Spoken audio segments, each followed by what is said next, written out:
So maybe go online, we'll just wait 2 more minutes before we will join locally and online, and then we'll start.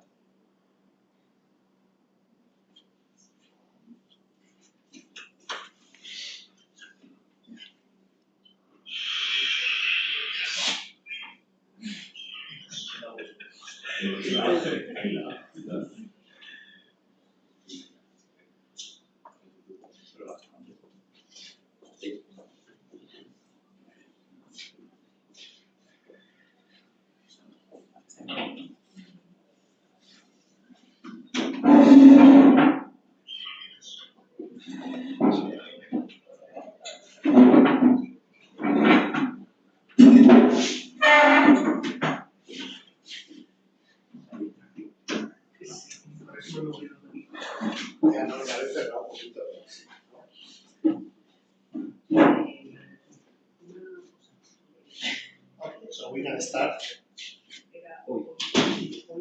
Okay. So let's start with another IPARCOS-seminar. Let me welcome Junais. She's a researcher, postdoctoral researcher at the Instituto Astrofísica de Canarias. He actually is originally from the south of India and studied the graduate studies in Delhi. Then he moved to do the master and the PhD in the lab, in the Laboratoire d'Astrophysique de Marseille, more or less. And then after finishing his PhD, he moved to Poland, where he stayed as a postdoc to the national, I don't remember this NCBG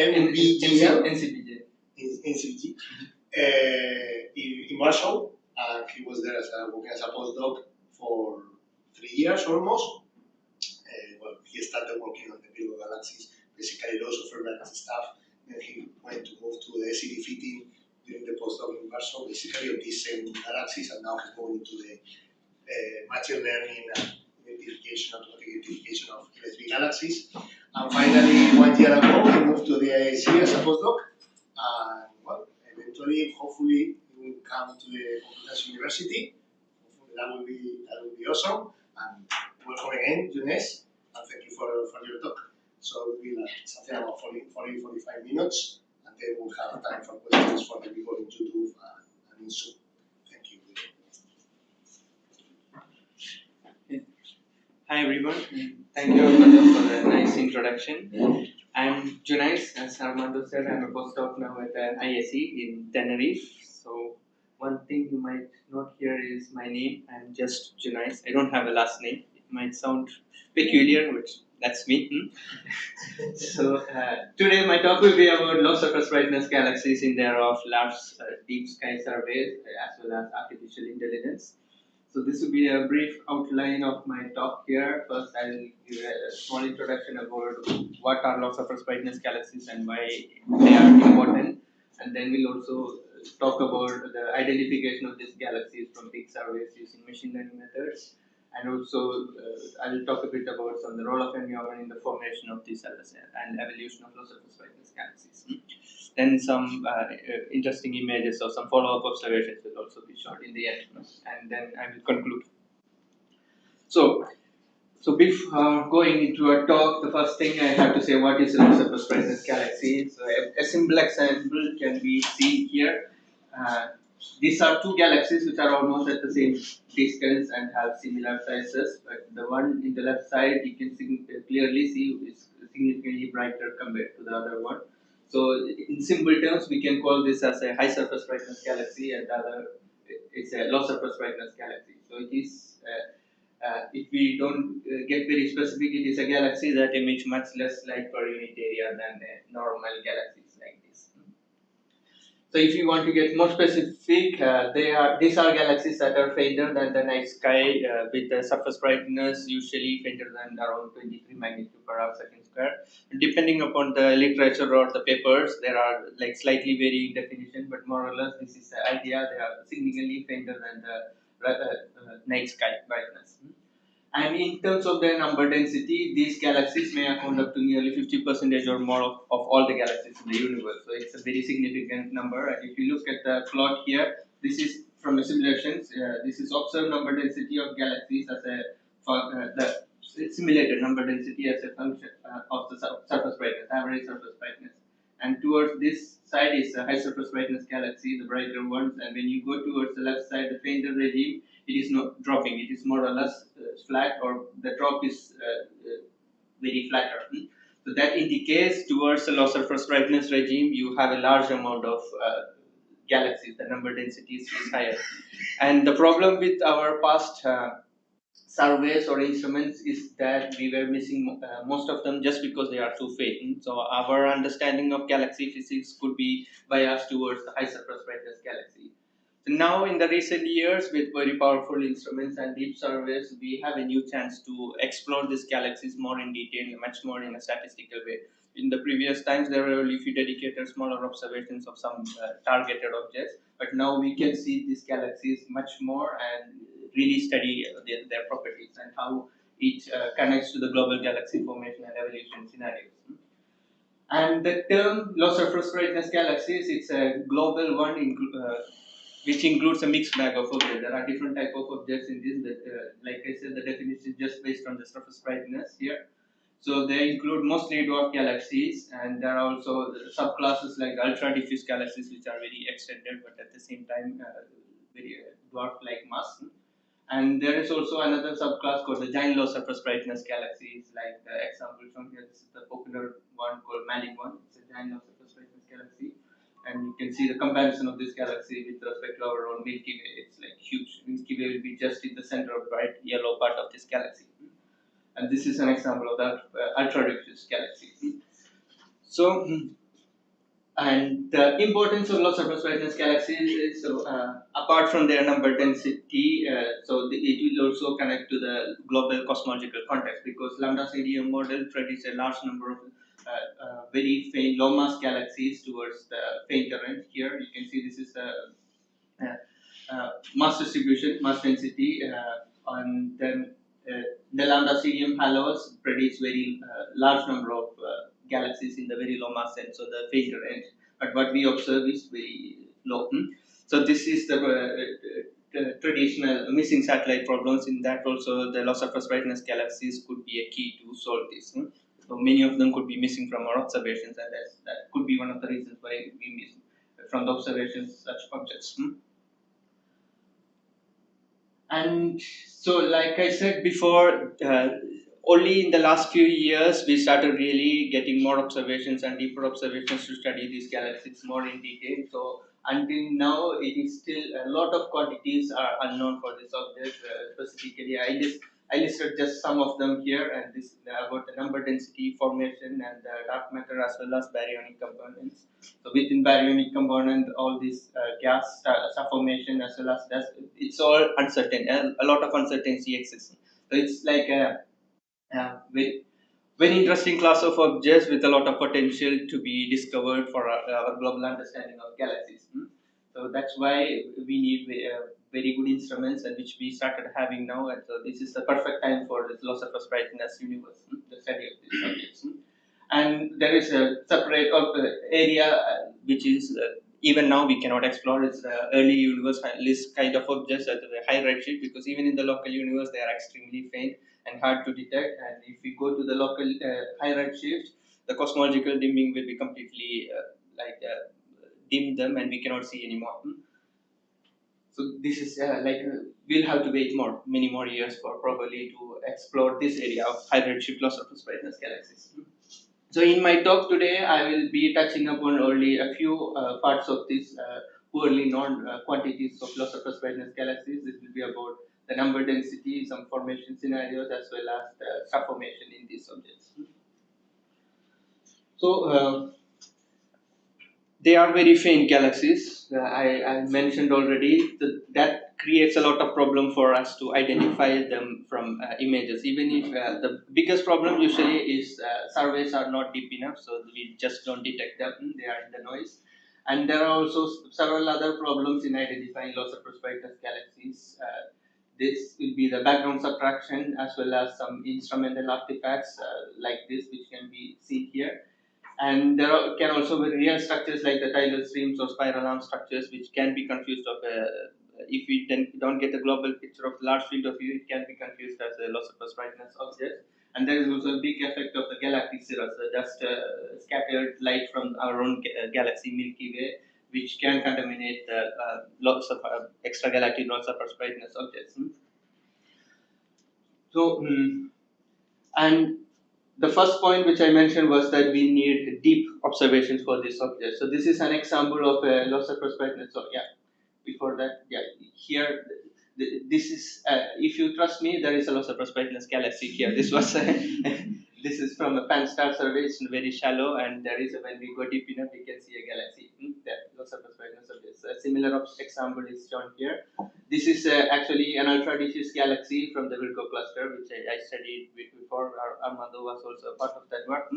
And this is for that object. It was STS survey. We cannot see anything, and when we go to DECA, the legacy survey, we can see the object there. And this is the CFSG observations which we did for the Virgo cluster. Then from the NGVS survey, we can clearly see this object. It's an ultra-diffuse galaxy.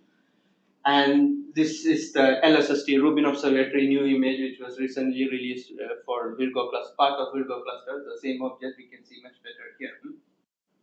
So this illustrates that new facilities and deeper observations, we can start to see objects which were previously like hidden or impossible to see. And now we are in the era of extremely large surveys, as well as they are going deeper. So this is a plot of the area of the surveys with respect to their depth. So the best scenario we have will be to get something here and here in the bottom right corner of this, extremely deep here in the surface brightness, as well as extremely large in area. The current state of art we have is here. We reached here about 30 magnitude per arc second square in surface brightness depth and area of almost 20,000 degrees square.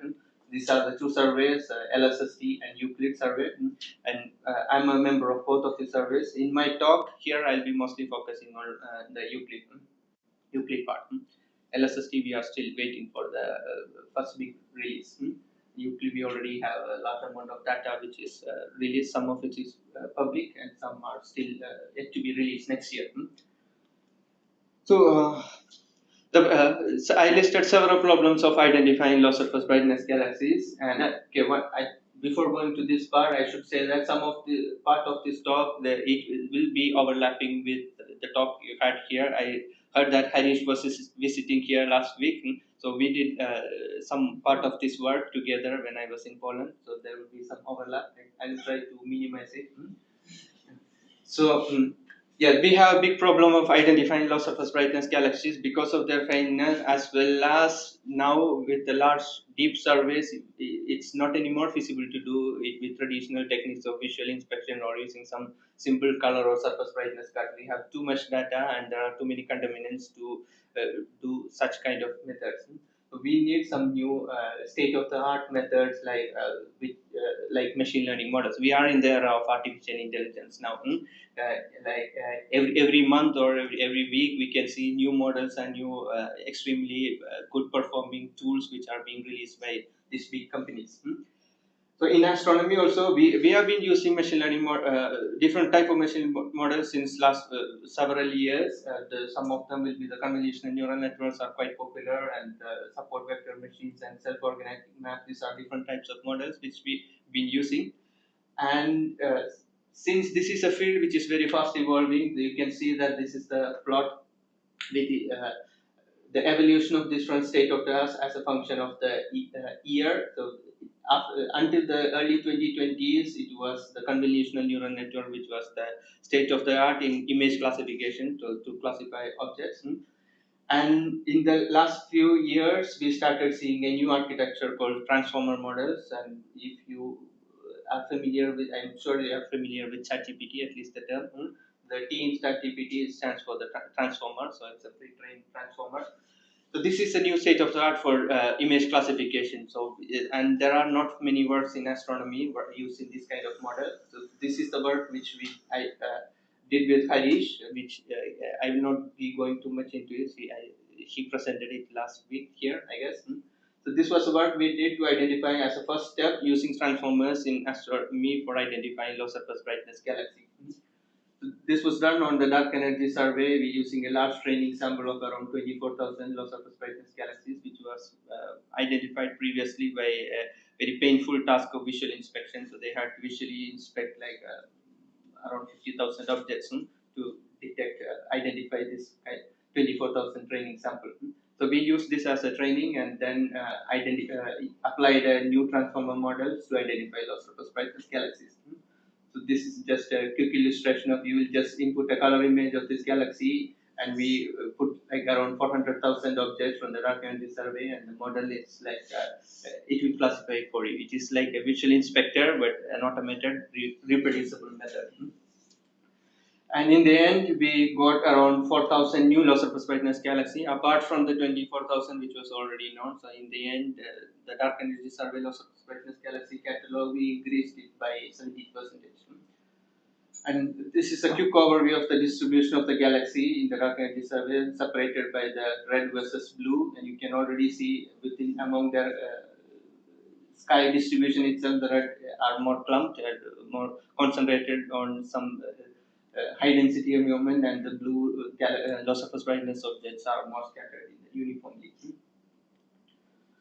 So in my talk, now I'll be switching towards one specific region of the dark energy survey called the Fornax Eridanian supercluster region. So this will be the work I'll be focusing on, the Euclid surveys. Now we have a machine learning model which was trained on dark energy survey, and it successfully identified low surface brightness galaxies. So the next step was to see how can we extend it to other surveys. And I guess last week there was, in Hari's talk, we also he might have talked about applying it to other data like the KIT survey as well as hypersupreme CAM. So in my talk, this will be about application of it in the Euclid survey. So Euclid, the problem here is that all these previous tests were done on the ground-based imaging, and when you go to the space-based imaging with extremely high resolution and different type of artifacts, things get a bit tricky. So my work is focusing on this specific part of dark energy survey, the Fornax Eridanian supercluster. This is one of the largest nearby big structures, around 20 to 30 megaparsec in distance. And this consists of the biggest Fornax cluster, one of the largest clusters, the nearby clusters, as well as the Eridanius supergroup and several other groups, including the Dorada group. And all of them are almost at a similar distance. So this is a very nearby structure which is in the footprint of dark energy survey as well as in the Euclid upcoming release. And the goal is to study the role of environment in the evolution of low surface brightness galaxies in this large scale structure. And because dwarf galaxies are extremely low mass and faint, they are very susceptible to the environment effects. So we can really trace if there is some impact of environment on their properties. And this is a work which we recently submitted to et al. This is on the dark energy survey. So the combined catalog which was made by Harish as well as from the previous dark energy survey group. So this is the low surface brightness galaxies in this Fornax Eridanian supercluster region. So they separated it into group or cluster members and field or non-connected within the same structure but not connected to the virial radius of any field or group, cluster or group in that structure, which I showed. So, and here already from this simple separation, we can see that the distribution from this is as a function of the distance from the spline. So this is the spline of this Fornax, which is called Fornax wall, and this is the structure that is connecting all these groups and clusters. And the frequency or the fraction of galaxies as a function of the low surface brightness, red and blue galaxies as a function of the distance from the spline. And you can see that when you go to the closer to the spline, the red galaxies are significantly increasing compared to the blue ones. And this is within the groups and clusters. And when you go into the isolated galaxies which are not connected to any of these members, you can see that the blue ones are dominating in terms of their fraction. And when you go closer towards the center, There is a slight increase in the red ones, but it is overall the fraction compared to the blue ones are significantly low. So this is what we expect, that when in the field it's really generally blue galaxies start forming ones, and when you go to the higher density environments, they started becoming quenched and redder. And there is also an interesting trend we see with respect to the distribution of the sizes. So these are just red galaxies in the group or field, group or clusters versus the red ones in the field. So the red ones in the high density environment have significantly larger size compared to the red galaxies in the low density environment. So this could also be an indication that the quenching process in the high density environment, it might be popping up or expanding these sources because of some tidal interactions or ramp pressure stripping. And in the same trend, we don't see it for the blue galaxy. It is only seen for the red galaxies. The blue galaxy, the distributional size is more or less similar for both the environment field as well as group. And so this was the work which we did for the dark energy survey, low surface brightness galaxy. Now, as I mentioned before, it is time to move into deeper, large scale surveys. Dark energy survey was around 5,000 degrees square, I guess. And now we have LSST as well as Euclid. Euclid, we already it's there. We have the data. LSST soon we'll expect, and these two surveys will cover an extremely large area of the sky. LSST will cover, I think, 18,000 degrees square, and Euclid will be 14,000 degrees. No, the other way around. Uh, so this is a distribution of both the surveys. Euclid will have more both in the south as well as north, since it's a space-based instrument, and LSST will cover a large fraction of the southern sky. So my work is focused on the low surface brightness galaxies, or in general the dwarf galaxies from the Euclid observation, and these are the previous dwarf galaxy observations already made by Euclid, and this is from the Euclid early release observations from the Perseus cluster, and this was the release 8 months ago in March, Euclid Q1 data release. So in both these releases, there was a campaign to identify dwarf galaxies, and you can see some of the beautiful examples of dwarf galaxies here. One issue with this survey, this works, is that this was all done using visual inspection, and it was feasible to do it in this scale because the first work was done in a less than 1 degree square area, and the other one was around 15 degrees square. And I am working with these groups now, and from what I heard from them, this is kind of the limit that we can do with the visual inspection, because I remember, I think it was during the last Christmas or New Year holidays, all of them were looking at galaxies, inspecting. It's not the best way, but yeah, that's what happened. So this time we decided not to do any visual inspection, especially during holidays.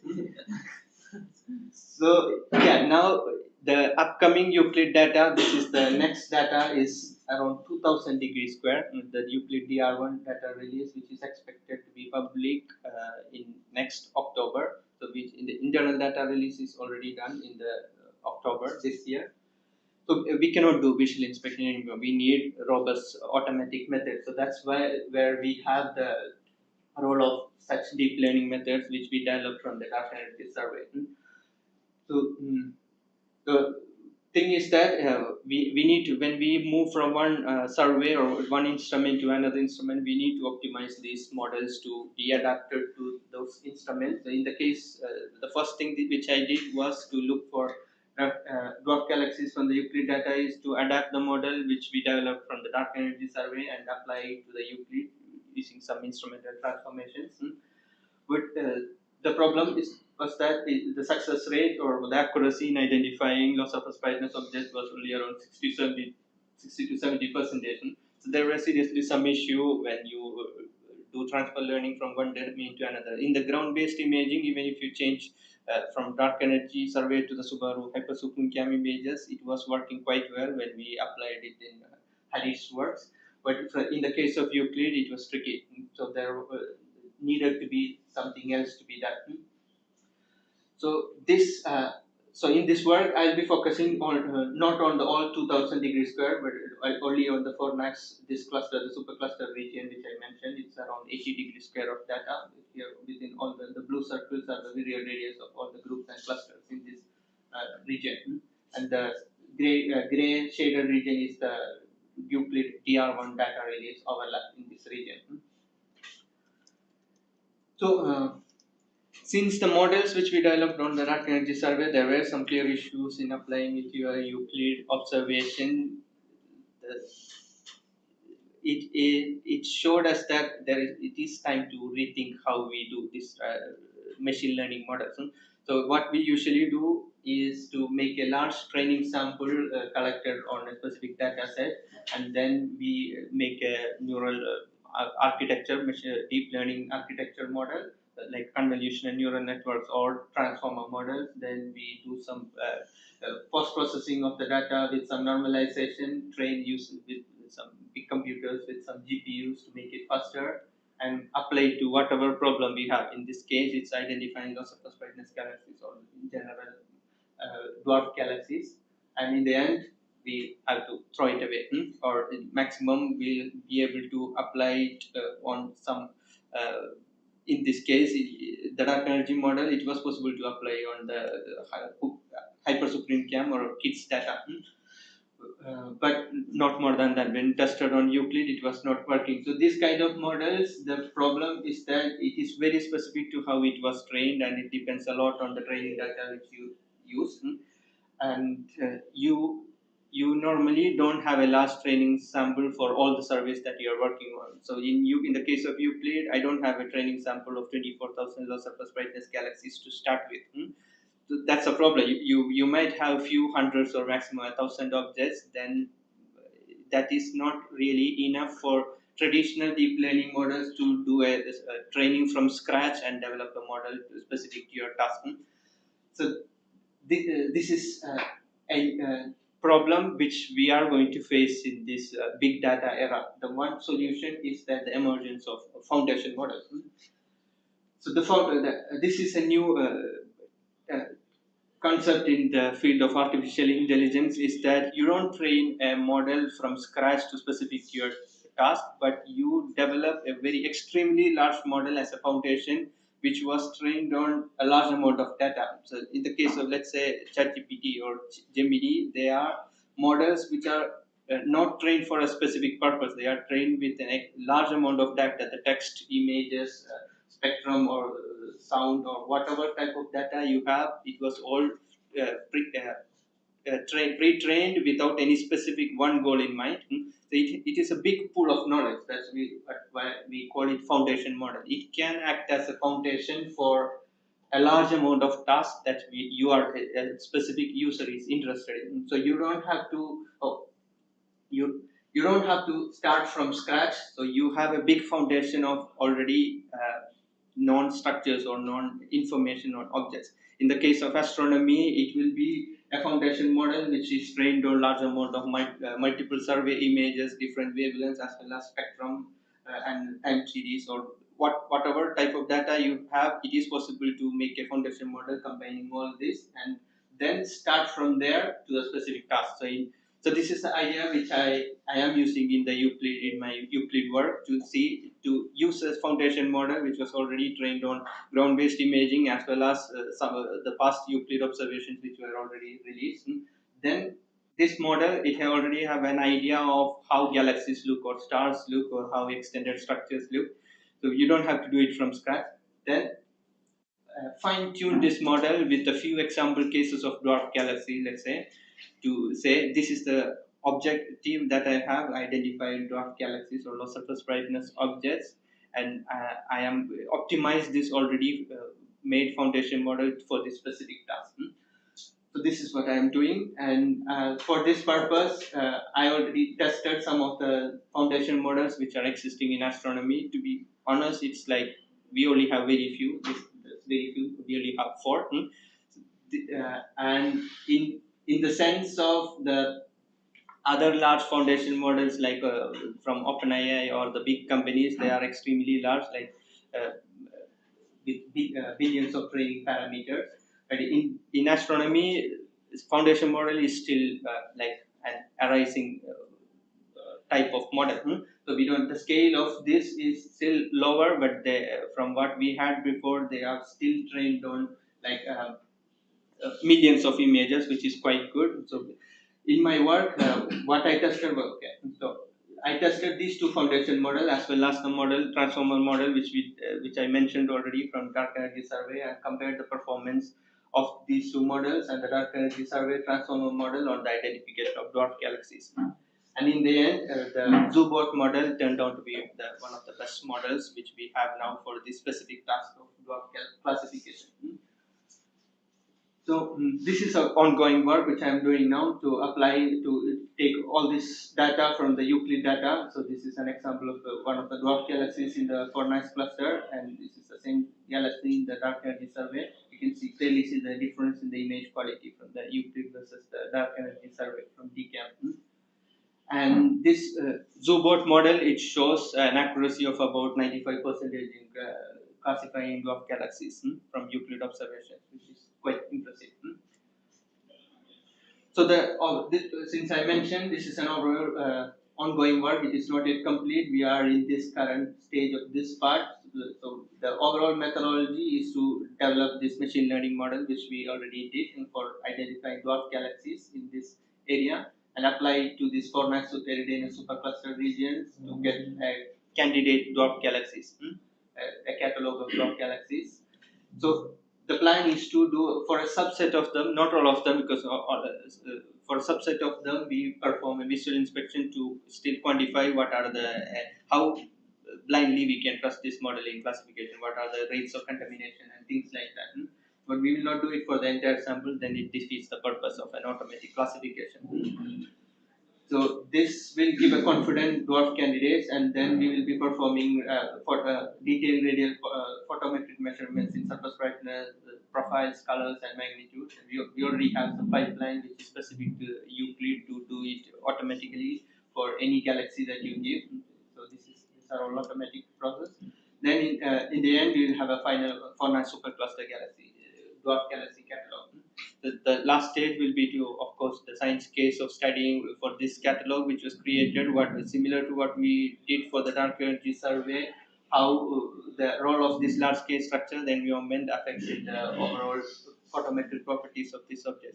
In the case of Euclid, there will be also several interesting properties like the nucleation fraction as well as the globular cluster richness, which will be quite interesting. We cannot do it from the ground because we need a space-based resolution to do those kind of studies. So this is the goal of this work. It's ongoing, and we are quite excited to see the final catalog as well as the overall role of environment in their properties. So I think from this supercluster region, the current catalog we have is around 5,500 dwarf galaxies. So now, if you have any questions from this part of the talk, feel free to ask, or I'm going to move into a different part of the talk, on not about dwarf galaxies. It will be about the giant low surface brightness galaxies. So if you have any questions, yes. In the product is showing the number of sphere galaxies as a function of the environment, or I the other one. I mean, the lower number of low surface brightness galaxies in the cluster is because there are less clusters, in the region, or in general, because there are less clusters in the universe, or because it's normalized to the environment itself. I mean, if you normalize by the number of galaxies in each environment, are still less numerous than in the field? Low surface galaxies. You know what I mean? It depends on in general, no, they are found both in high density environments and low density environments. You show that they are less numerous, no? This one. I was talking about the other one, but this no, one. It was another work. The simulation part. This one. No one. No, this is the first one. Yeah. That one. Exactly. So I know that they are found in both environments, but they are less numerous in high density in clusters. And I was wondering if they are normalized. These numbers, they are number densities, no? But in number density, there are less galaxies in the clusters than in the field. So I wonder what would happen if you normalize the total number of galaxies in each environment. You know what I mean? You see the fraction of galaxies, closest to galaxies with respect to the total in each environment. Are still less numerous or are still less? Yeah. You mean if you combine the number density for the low surface brightness and the high surface brightness, all the galaxies? No, what I would like to know, I'm surprised that low surface brightness galaxies are less numerous not less numerous, less also when you saw the fraction. Proportionally to the total number of galaxies, they are less numerous than in the field. But you are not showing that number, you are showing number density. Number density, they are always going to be lower because they are less. The number of galaxies in clusters is lower than in the field. Yes. So that's always going to be like that. So I wonder if someone has done the exercise of normalizing to the total number of galaxies in each environment to know what is the fraction with respect to the total of low galaxies. Okay, understood. Yeah, I understood. So, I don't know if it was done in this work. They don't do it. They do it only for within that time. Okay. Yes. And in the other one that you saw, the what with the fraction. That one. Yeah. You say the normalized fraction of galaxies, but I don't know what the total means then. Here, total is the total is there. Yeah, but I know, but how it's normalized because the fraction is one at the lower distances, but then it is not one.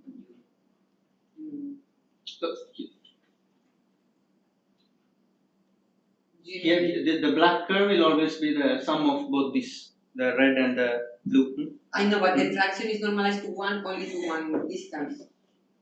But the other no. The other ones are normalized. It's only normalized to this at that so location. It's normalized to the total at the lower distance. Yes. Okay. And again, my question is, do the numbers go down because they are less? Because it's easier to find a lot of the brightness galaxies close to a high environment, or just because as you increase the distance for the spine, you get less.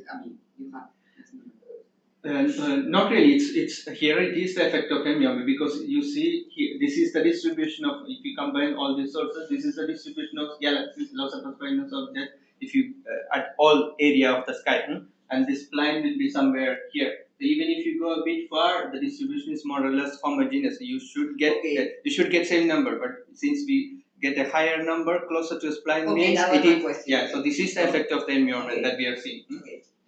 It's not because there are less number in the outer part. Yes.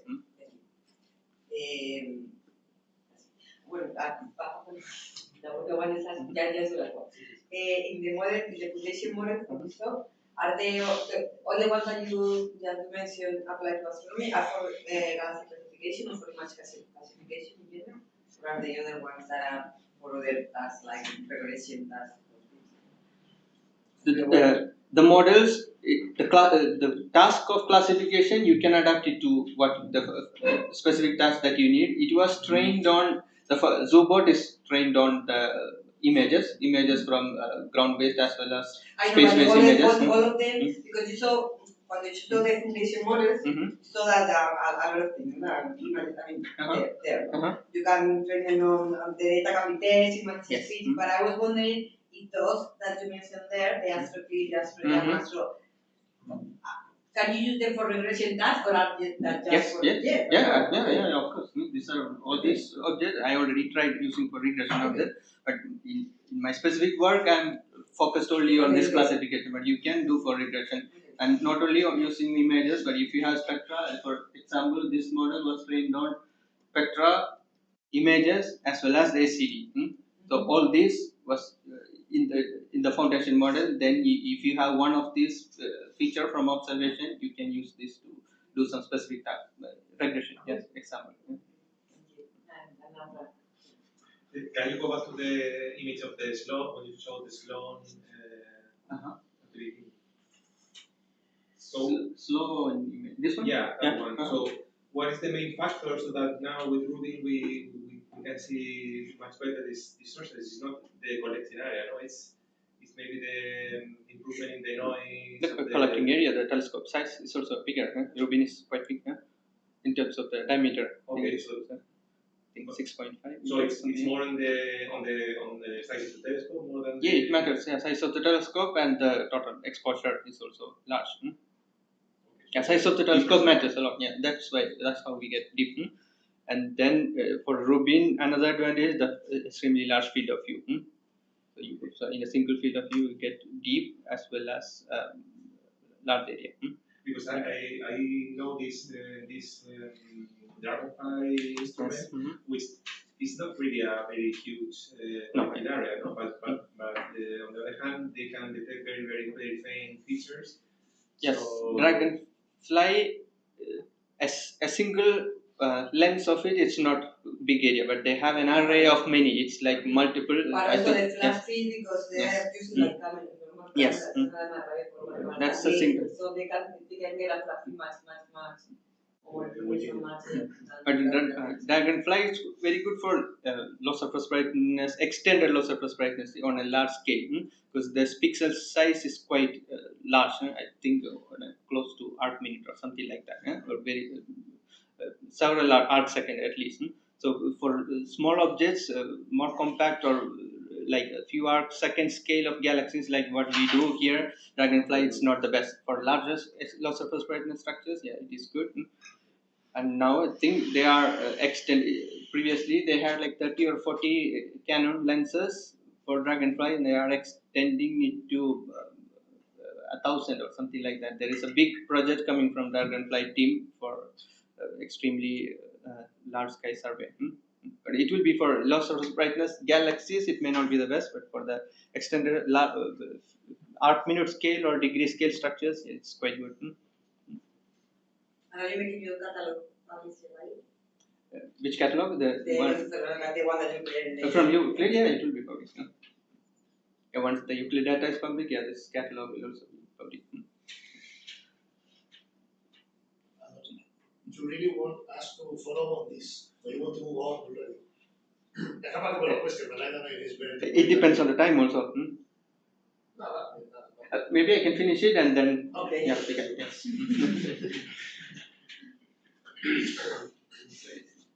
Yes. So now we move from the dwarfs to the giant ones, because I am even during my time of the PhD, I worked a lot on giant low surface brightness galaxies, specifically the galaxy Malin 1. So this is a class of subclass of low surface brightness objects, which are among the largest spiral galaxies known to date.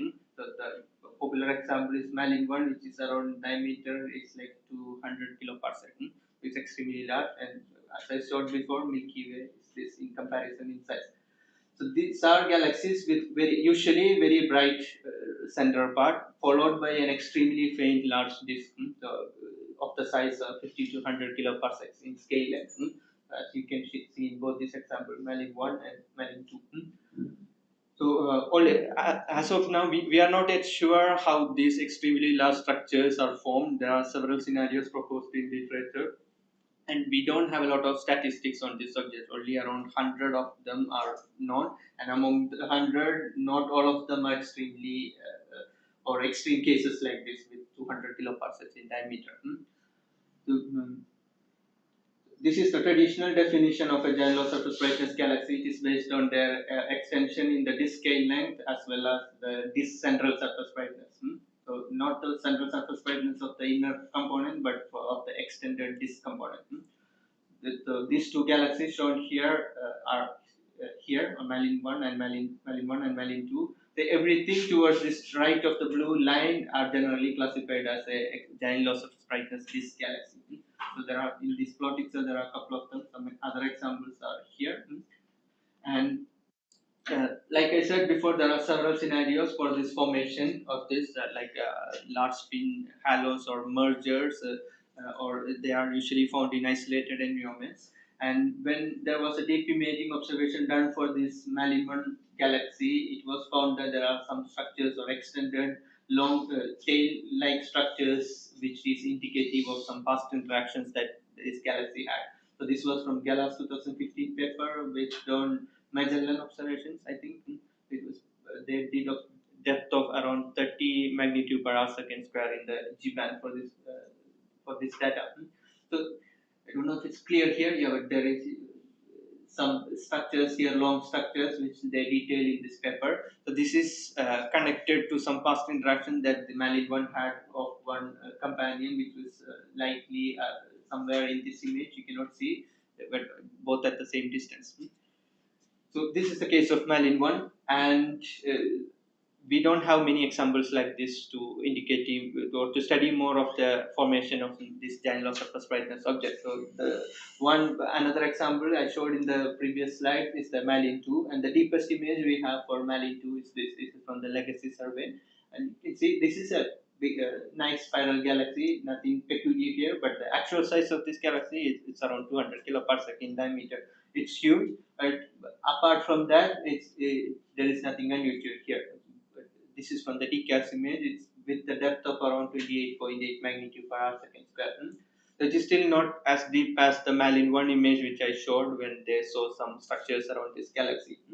So the goal of this work, which I published recently, was to see what will we see if we go deeper in surface brightness. We get extremely deep data for Malin 2, and can we see something else? So for this purpose, we used a newly commissioned telescope here, a 2-meter telescope, 2-meter twin telescope in the Canary Islands, in the Tidey Observatory, and it's a fully robotic telescope which is very good for deep imaging. And we performed a very long exposure deep imaging observations with a proper loss surface brightness optimized data reduction strategy to get a deep image of this Malin 2. The surface brightness depth is around 30.3 magnitude per second square in the G band, so around 2 orders of magnitude deeper than the previous Legacy survey we had. So usually when I show this slide, I like to show this image itself, and the image speaks for itself, because it's like I like this image. Maybe I am biased, but so this is what we saw. This central brighter part of this galaxy is what we saw from the previous DCAS imaging. And everything around this galaxy here, all these structures, including a long elongated tail-like structure here, and there is also a dwarf galaxy close to this. We don't know yet if it is at the same distance of Malin 2. If it is at the same distance, it will be the first satellite node for this galaxy, and it will also be an ultra-diffuse galaxy at this distance, which is extremely faint. We didn't know it before from previous observations. So all these structures we started to see from this deep imaging from TTT that we obtained, and this indicates that Malin 2 is not really that. Something else is also going on in Malin 2, which could be indicative of some of past interactions for this galaxy.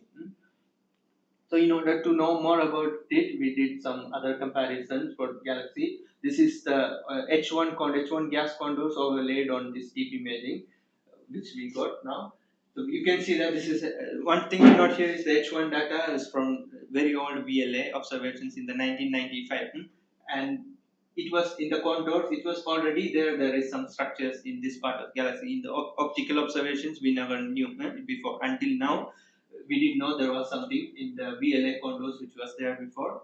And so what we see in the new deep imaging observation, it really traces what was there in the H1 condors too. It is really consistent with what from the H1 gas distribution. And another interesting aspect of this is we don't see anything for this structure in the H1 gas. So here, this area from the newly detected structures, there is H1 gas, but here we don't see anything for this part as well as for this object.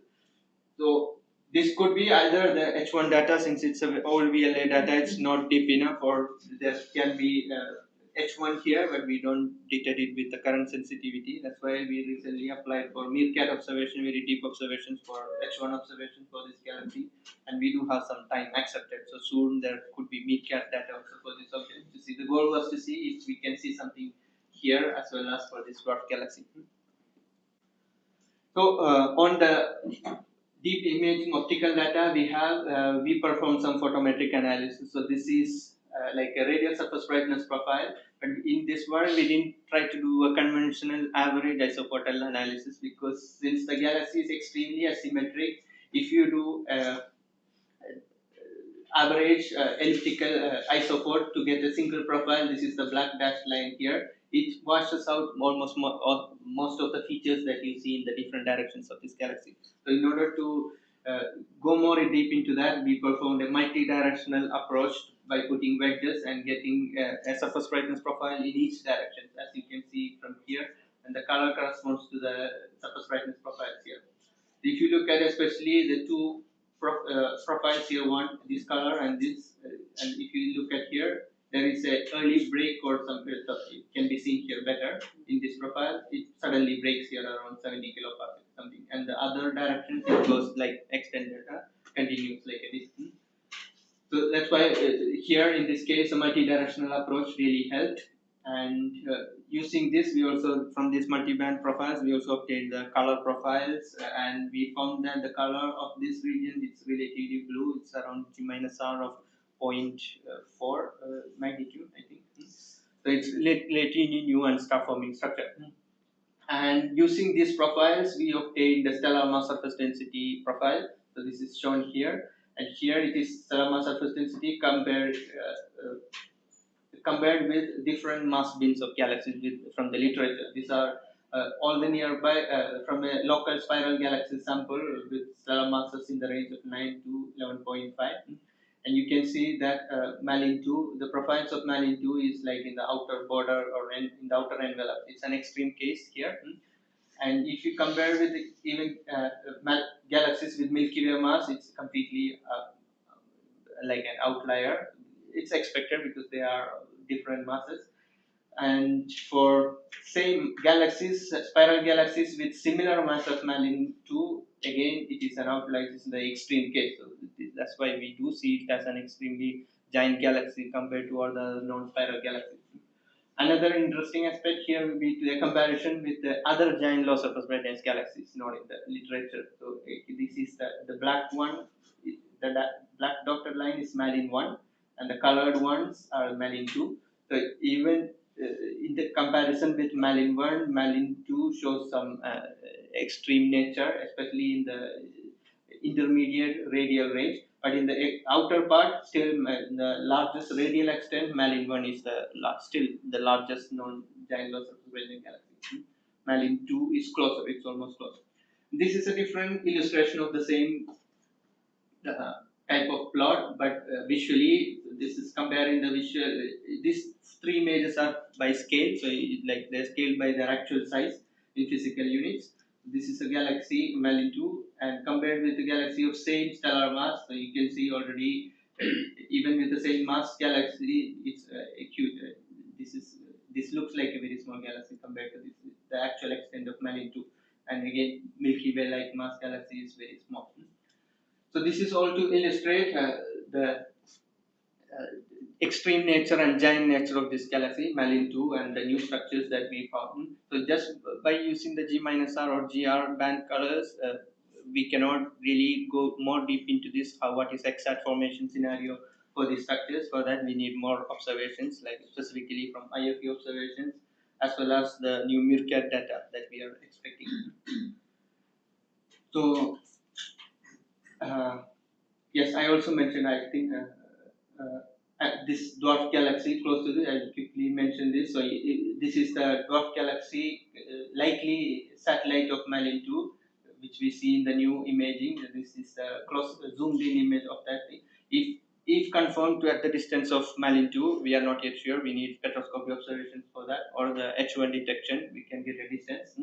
Then it will be the first non UDG as a satellite for a giant low surface brightness galaxy. Even in the case of UDG, this can be one of the largest UDGs because it will be around 6 kiloparsec in effective radius. So I think I'll stop here. So I'll put some take-home messages and feel free to ask any questions.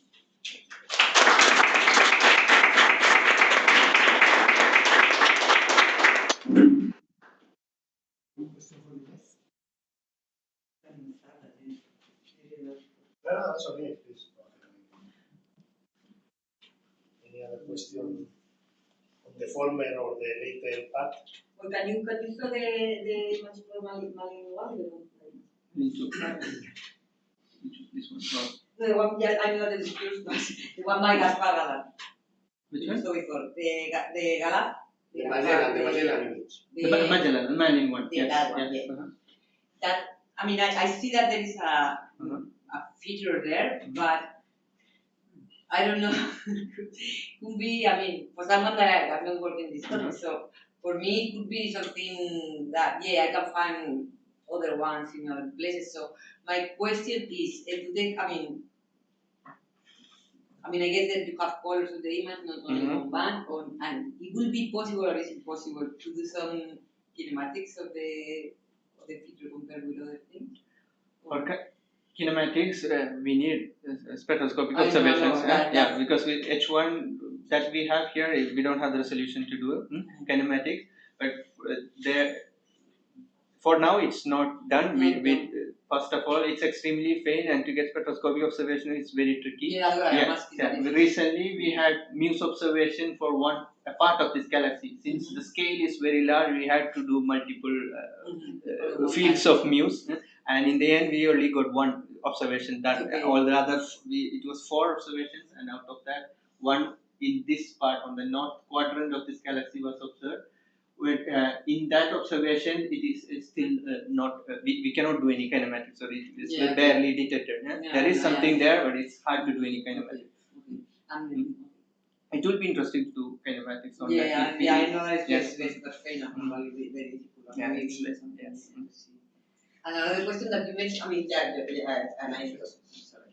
That's okay. In your image, in the magnitude, This. the one that you mentioned that the structure and I mean, M31 is also a similar structure, even brighter than that. No? So why? I mean, I don't know. I don't see how a major merger can. I mean, I can see that a merger or even a massive cutter can make the galaxy bigger. But this seems to be dynamically cold because the spiral arms are very fine, and I don't know how this scenario can explain the existence of that lightning, because you mentioned that as a possible scenario to explain the formation. So that's. But this is the scenarios that we usually see in simulations, because there are simulations reproducing giant low surface brightness disks, extremely faint, but this size. And actually, mergers or are like fast encounters or something. Yeah, it's mergers. It's mergers. Yes, mergers. So they will accrete. So mergers also, it depends on the angle in which it merges. So it is sensitive to the how the inclination of the merger. But from what we see from the simulations is that they accrete material from these mergers, and that's what forms this. So at some point, maybe this outer part of these components might disappear, and it will be stable with the central part of the skin. But it is mergers, and it's not really from many observations. We have some observational constraints too, but the scenarios proposed mainly from simulations. Because I mean, I guess my point is, if you go deep enough, I think you will find things like that in all the galaxies. I mean, I will find in M31, if you want to have a lot of them. This is thing. If we go deep enough in a large fraction of the galaxies, we will start to see structures like this. Yes. So it may not be all of them connected to merger. There can be some tidal interactions or flybys. It's possible. Yes. But in the case of giant low surface brightness galaxies, there are not really chances of other tidal interactions because they are usually found in isolated environments. That was one surprising thing for this H1 condor too. So if I don't say anything much about this galaxy, first thing people will say that this looks like a tidal or infalling object to a large dense environment, because you have like a tail part in this part, right? So it might be falling somewhere here. But no, in this case, it's surprising why we see this contour. It is in an isolated environment.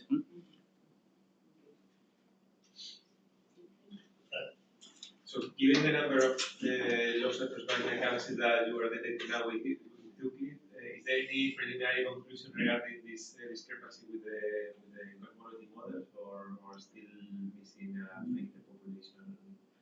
Still, no, because we have loss of brightness galaxy candidates or catalogs from Euclid, but the size of it is small. First of all, because we are only analyzing the large Euclid data now. The biggest data release 2000 degrees square. It's ongoing work. The previous one was only smaller area. So around there were only few 2000 loss of brightness galaxy. I think so number is not large. The other problems that getting distance. To do cosmology, you need distance, and for these objects, only a small fraction of them have distance confirmed from independent methods. We don't have from photoses. You cannot rely them. They are very extended as well as faint. So photoses give crazy values. So getting distance from spectroscopy or from other methods like surface brightness fluctuation, something like that, it's still tricky. So you don't have a lot of them to do cosmology. You need the distance for that. So it should be a next stage where we can do it. More questions here? Maybe I should do mine and then for the people. Yeah, thank you very much. I have actually, now that you have this part of your presentation, I agree with Patricia that, I mean, this kind of loss of awareness stuff doesn't seem like enough to morphologically transform a higher superbrightness object into something like magnitude. Now, the thing is that in order to do that, basically you have to transfer angular momentum to the disk. So the only way is that those guys have a high angular momentum and they are just transferring to the whole disk. Exactly. So, is that what the simulation actually predict, that you can have this such a high angular momentum transfer between the satellite that are just being, I don't know, accreted or and the host galaxy? Yes. So that's so the simulations predict that this kind of objects usually have high angular momentum for their halos. So high intrinsic in the beginning itself, they are already high angular momentum halos galaxies, like in the tail of the angular momentum distribution, the higher part. So they have this high angular momentum. When this kind of interaction happens, then it's easier to distribute them in the very extended form. Okay. So basically that it adds up to the already high angular momentum of the Yes, it adds up. You were talking, I was checking with ChatGPT. One thing is like, in principle, the virial temperature of the halo is going to depend mainly on the mass. So these things are very massive. So do we or do you have or do someone have information, for example, about the X-ray emission of these high, very massive halos? So is there any X-ray detection of the... You're talking about the general speed. Yeah. X-ray detection, we do have some in the center, not the extended part. For the full galaxy, we don't see any X-ray detection. In the central, it's because of the AGN. Usually, since it's very bright and usually it's S0 type galaxy in the center. So we have X-ray emission from AGNs, but apart from the halos, no. X-ray binaries or things. Yes. But we don't have an idea of the extended for the halo profile or the temperature of the halo. No. In principle, should be high. It should be high. The simulation is high as well. I mean, you need a high mass. Yes. Mass is like what? Like it is higher than the halo mass versus stellar mass ratio is higher in these galaxies than in the normal one. So I'm not sure if it was compared, the halo mass to stellar mass ratio, if it is outlier compared to the normal galaxy. I would guess yes, because they have very less mass compared to the stellar mass compared to the... Well, but they don't have much less stellar mass, for what you have said, just that they have more distance. So, okay. No, I was wondering that they could tell us many things if we could see the properties of those. Or a rotational force. Because there is always doubt about how you warm up the gas. And in these cases that you have a lot of gas, which is probably already rotationally supported, might be not so easy to heat the halo gas, and you might have low temperature regions of the halo gas compared with a federal system. I think as of now there are no works on radio or the X-ray observations of these galaxies. And rotation curve we do have. Yes, rotation curve is quite flat and go very outer part. Do you remember more or less the maximum velocity For Malin 2, no, it was, I don't remember. Malin 1, I did work before constraining the kinematics, the rotation curve. There was the peak.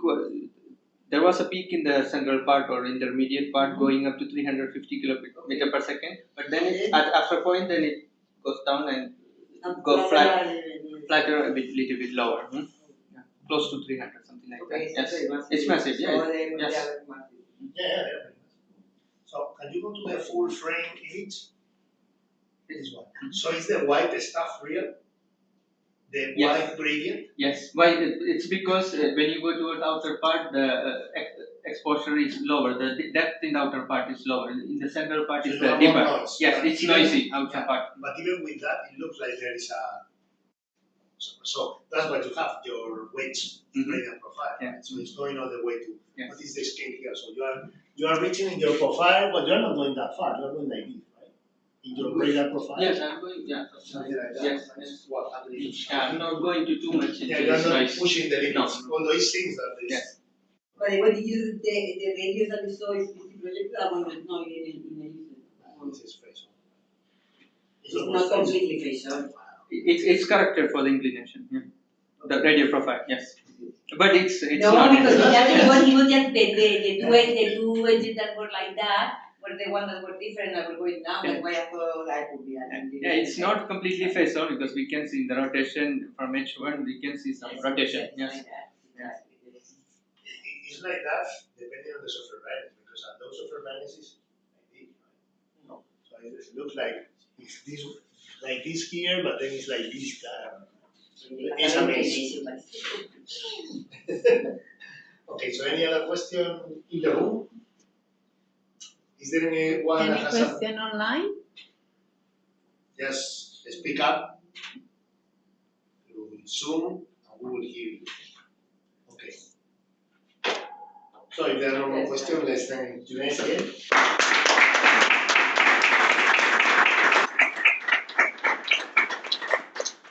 So that, I think that's the last IPARCOS seminar until 2026. You are closing the very good one. Very good one. Thank you. I'm going to turn off the YouTube. I must say that when you make the students